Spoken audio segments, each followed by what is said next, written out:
গণিত পঞ্চম শ্রেণী অধ্যায় ৮ পরিমাপ নাম্বার ৪।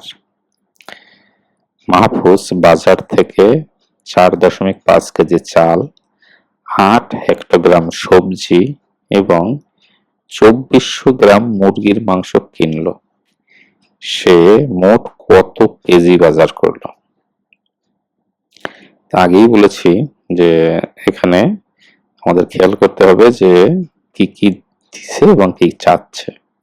দিচ্ছে হইল ৪.৫ কেজি চাল, ৮ হেক্টোগ্রাম সবজি এবং ২৪০০ গ্রাম মুরগি। তার মানে কেজি, হেক্টোগ্রাম এবং গ্রাম, আর উত্তর চাইছে কেজিতে।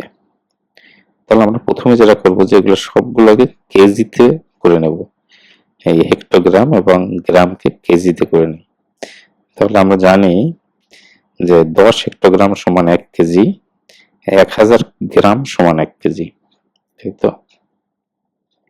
তাহলে চাল ৪.৫ কেজি দেওয়াই আছে, আর সবজি ৮ হেক্টোগ্রাম। ৮ হেক্টোগ্রামকে যদি কেজিতে করি, যেহেতু ১০ গ্রাম সমান ১ কেজি, তাহলে ৮/১০ যদি দেওয়া হয় তাহলে ০.০৮ কেজি, এবং মুরগির মাংস আছে ২৪০০ গ্রাম। ২৪০০ গ্রামকে যদি আমরা কেজিতে করি তাহলে যেহেতু ১০০০ গ্রামে ১ কেজি, ২৪০০/১০০০ তাহলে হবে ২.৪ কেজি।